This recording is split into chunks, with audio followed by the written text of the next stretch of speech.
नमस्कार, मेरा नाम मधुकर कोठीराम जी बंजारी। मैं महाराष्ट्रियन हूँ। मैं जे स्कूल ऑफ आर्ट में शिल्पकला का अध्यापक रह चुका हूँ। करीब 30 साल अध्यापन करने के बाद मैं अपने ओरिजिनल शिल्पकला के माध्यमों के ऊपर मैंने ध्यान देना शुरू किया। तब मेरे समझ में एक बात आई कि हमारे बुनियादी माध्यम टेराकोटा शिल्पकला था, उस माध्यम पे कुछ काम करना जरूरी है, क्योंकि टेराकोटा माध्यम में बड़ा प्राचीन माध्यम है। सिंधु संस्कृति के जरिए हम इस माध्यम की पहचान दुनिया में हुई, और मैं समझता हूँ आज भी वो माध्यम हमारे लिए हजारों साल के बाद भी वो उतनी ही अहमियत रखता है। इसका अहमियत रखने के बाद इसकी जो अहम बात है उसके बारे में मैं आपको कुछ चीज़ें समझाना चाहूँगा। टेराकोटा, इसमें दो शब्द है, टेरा अलग है और कोटा अलग है। कोटा मतलब ये उसको फायर किया गया, उसको पकाया गया, उसको सीजन बनाया गया, उसको समय के साथ में मिलाया गया। और टेरा का मतलब है ये तुम्हारी धरती, तुम्हारी भूमि का मतलब है टेरा। और कोटा मतलब उसको फायर किया गया। तो फायर की हुई मिट्टी को फायर करना, ये सबसे पहली सीख हमने सिंधु सभ्यता के साथ में हमने सीखी। दुनिया की किसी और सभ्यता में ये बात नहीं बनी। हमारी पक्के मकाने बनाने की जो पद्धतियाँ हैं, वो पद्धति हमने वहीं से शुरू की।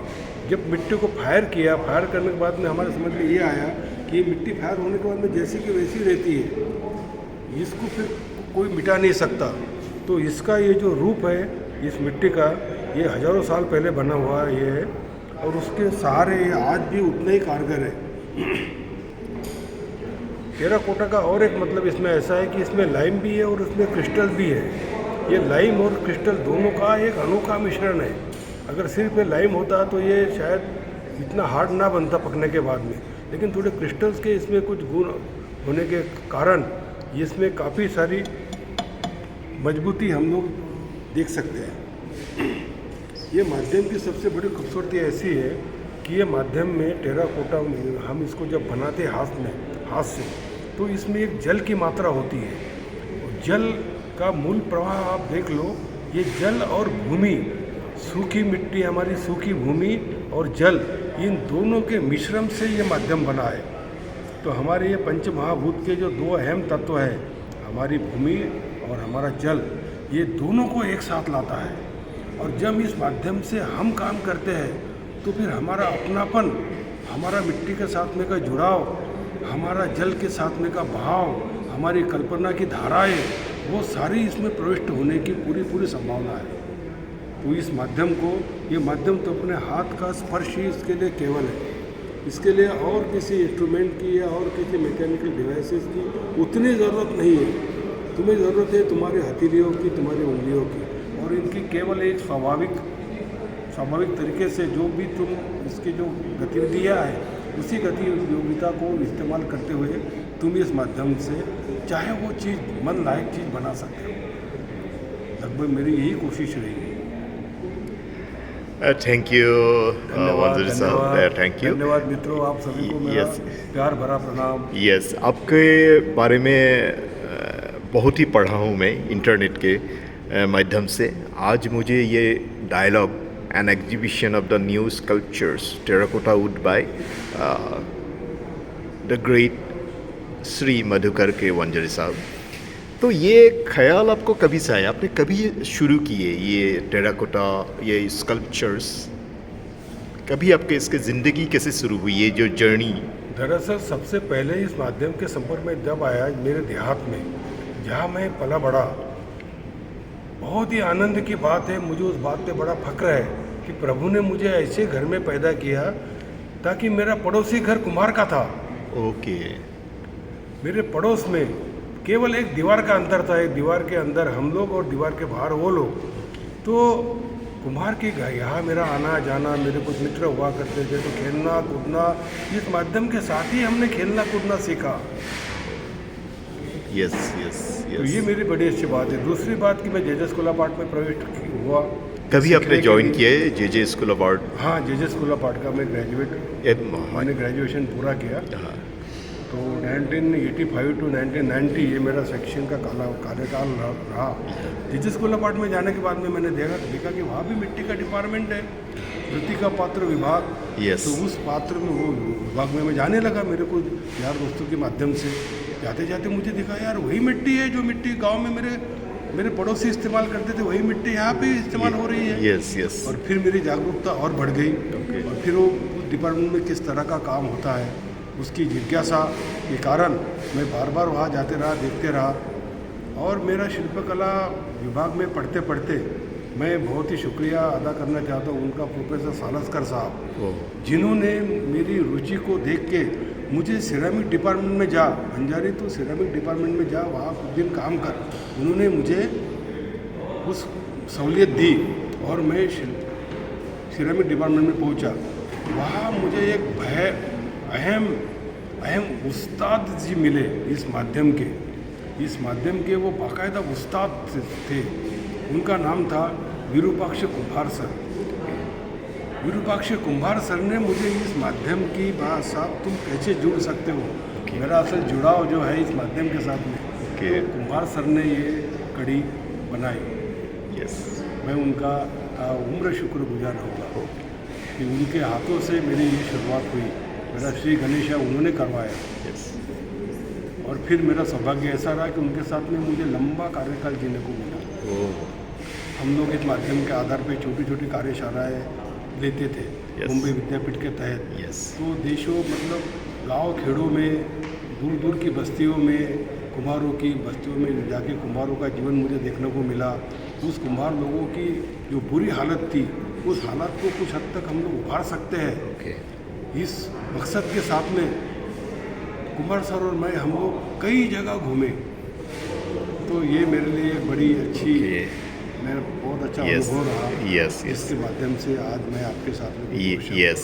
Yes. रूबरू हो रहा हूँ। Yes J school of arts ऐसी एक नाम है sir, J school of art सुनने से जैसे क्रिकेट में होता है ना, सर डॉन ब्रेडमैन साहब, सर सुनील गावस्कर साहब, sir J school of art में आपकी कुछ पल के बारे में बताइए। आपने कैसे उसमें महसूस की कि मैंने अभी दुनिया की बेस्ट स्कूल ऑफ आर्ट में हूँ, आपने कैसे फील की sir J school of art में? स्कूल ऑफ आर्ट में दरअसल मेरा ऐसा बहुत बड़ा कोई बैकग्राउंड नहीं था मेरे पास में, या बहुत अच्छा कौशल्य, या मेरे पास में ऐसा कोई सोर्स नहीं था। वहाँ पहुँचने के बाद मैं दरअसल विज्ञान की पढ़ाई करता था।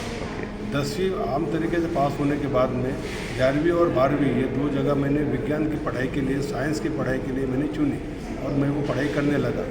पढ़ाई करते समय मुझे इतनी दिक्कतें आई कि मेरा मैथमेटिक्स बहुत ही पुअर था और लैंग्वेज का भी बड़ा प्रॉब्लम था।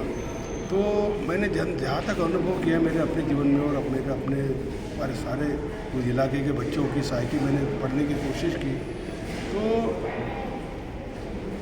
बहुत ही बच्चे दुखी रहते थे। बहुत ही कोशिश की अपने बेचारे टॉयल एंड बॉयल करके किस तरह से उसको पढ़ाई को आत्मसात करें और कर नहीं पा रहे हैं, फिर भी करना पड़ रहा है क्योंकि आगे भविष्य में कुछ होना है तो करना तो पड़ेगा। Yes. और जो कर रहे हैं तो कुछ हो नहीं रहा है। Yes. ये द्विधा में बड़े ही आशंकित भूमिका में जीते हुए मैंने सब लोगों को देखा, मैं भी खुद भी जिया उसमें। Yes. और जे स्कूल अपार्ट में आने के बाद मुझे ये चीज़ लगी कि कोई भी बच्चा आशंकित नहीं है। Okay. मैं जब स्कूल अपार्ट के कैंपस में जब गया, जब मैंने देखा सारे बच्चे, कोई उछल रहा है, कूद रहा है, कोई कुछ निकाल रहा है, कोई कुछ बैठा हुआ है, कोई कुछ सिरेमिक कर रहा है, कोई मिट्टी कर रहा है, कोई लकड़ी के साथ खेल रहा है, कुछ अलग अलग गतिविधियाँ कर रहे हैं, कोई धागे के नीचे कुछ बुन रहा है। बोला ये कुछ बात है यार।